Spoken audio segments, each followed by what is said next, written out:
madaxweynaha jamhuuriyadda federaalka ah mudane xasan sheekh maxamuud ayaa waxaa kormeerkiisan howleed ku heliyey wasiir ku-xigeenada wasaaradda gaashaandhigga iyo taliyayaasha ciidamada qalabka sida ee Soomaaliya isagoo soo indheeyay qaybaha ay wasaaradda gaashaandhiggu ka kooban tahay iyo gawaari dagaal oo loogu talagalay in lagu qalabeeyo militariga Soomaaliya oo ku guuleystay inay argagixisada awood ugala wareegaan gobolada dalka. madaxweynaha ayaa indhaynta kadib waxa uu kulan saacado dheer qaatay oo looga hadlayay dib u habeynta iyo diyaar garowga ciidamada la qaatay saraakiisha xoogga dalka isagoo saxiixay sharciga lagu maamulayo militariga Soomaaliya. taliyaha ciidamada xoogga dalka General Daahir Aadan Cilmi Indhaqarshe ayaa ugu horreyn sheegay in diyaar garow buuxa ay ciidanka militariga ugu jiraan soo afjaridda goobaha farakutiriska ah ee argagixisadu ku dambeeyaan isagoo xusay inay maatinka madaxweynaha iyo saxiixa buugga dishibliinku ay qayb weyn ka qaadan doonaan habla dhaqanka ciidanka ee bulshada iyo dhowrista xuquuqda aadanaha. waxyaalaha ugu waaweyn oo madaxweynuhu yimid waxay ahayd ka sokow diyaar garowga dagaalka iyo qaabka ciidanka iyo heeganka ciidanka ka sokow wuxuu u yimid inuu arko ama saxiix horta xaaladda ciidanka uu ku sugan yahay marka ugu horeysa kabacdin marka labaad inuu arko ciidanka la diyaariyay ee baabuurta dagaalka ee loo diyaariyay dhawaan rabo ciidanka in lagu qalabeeyo mar saddexaadka qodob saddexaad oo ahayd ciidanka oo muddo badan kala daadsanaa oo si wixii ka dambeeyayba 91kii wixii ka dambeeyayba aad u kala daadsanaa in dib loogu soo celiyo habkii iyo hab dhaqanka ciidanka waxa dib loo soo cusboonaysay dishibliinka ciidanka oo la casriyeeyay marka waxyaalaha u yimid madaxweynuhu waxa ugu weynaa saxiixa dishibliinka ciidanka oo la rabo inuu dhaqan galo muddada marka uu saxiix madaxweynuhu ku dhaco maanta ku dhacay alxamdulillahi rabbil caalamiin madaxweynaha mahad baan ugu celinaynaa. madaxweyne xasan sheekh maxamuud oo hadal u jeediyay saraakiisha xoogga dalka ayaa sheegay in sanadkan gabagabada ah ay dadaal dheer muujiyeen ciidamadu.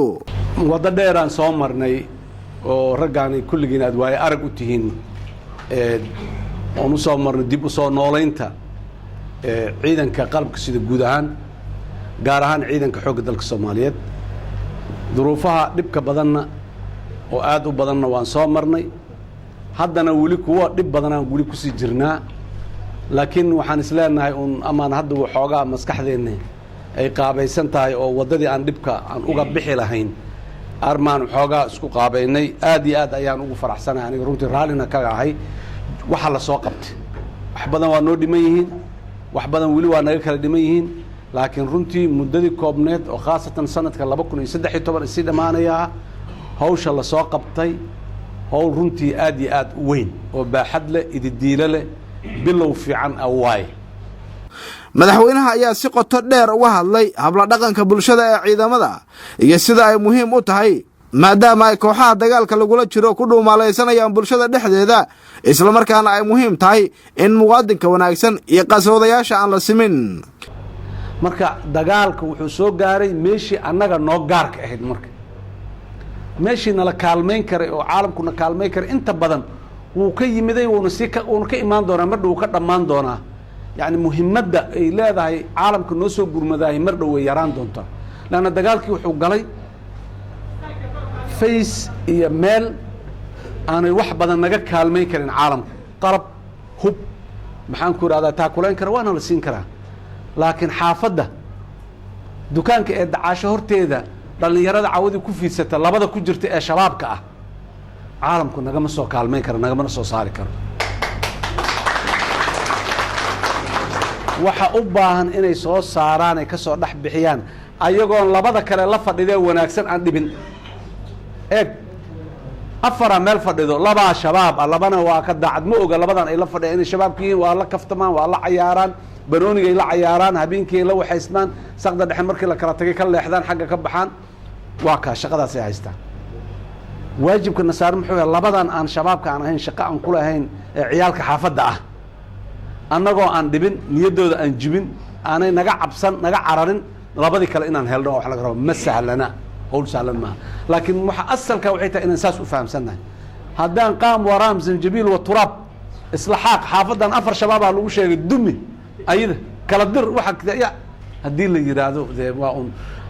xaggaasa dadka usii kaxaynay iyo dadka inta sii didisay un xaggaas sii aaday war kuwii dhibka badnaa soo socda meesha. madaxweyne xasan sheekh maxamuud ayaa waxa uu tilmaamay in dowladdu dadaal dheer u gashay sidii loo joogtayn lahaa xuquuqda ciidamada oo uu milatarigu ugu horeeyo iyo kordhinta xuquuqda saraakiisha taasoo in badan oo ka mida lagu guulaystay dhowaana la filayo in laga guulgaaro inta dhiman. ugu dambayntii madaxweynaha ayaa wasaaradda gaashaandhigga iyo taliska xoogga dalkaba kula dardaarmay in ciidamada loo qaybiyo buugga habka maamulka ciidanka si ay uga fogaadaan wax waliba oo keeni kara dishibiliin xumo ama ka dhan ah xuquuqda aadanaha. ciidamada xoogga dalka oo dib u qalabayn xoog leh lagu sameeyey ayaa xilligan diyaar u ah sidii ay u soo afjari lahaayeen haraadiga argagixisada gabaadka ka dhigtay deegaanada qaar kadib markii ay kooxda al-shabaab gacantooda ka bixiyeen magaalooyinkii ugu muhiimsanaa ee ay dhaqaalaha ka heli jireen kuna caburin jireen shacbiga Soomaaliyeed. Bashiir Khaliif Gaani, Telefishinka Qaranka, Muqdisho.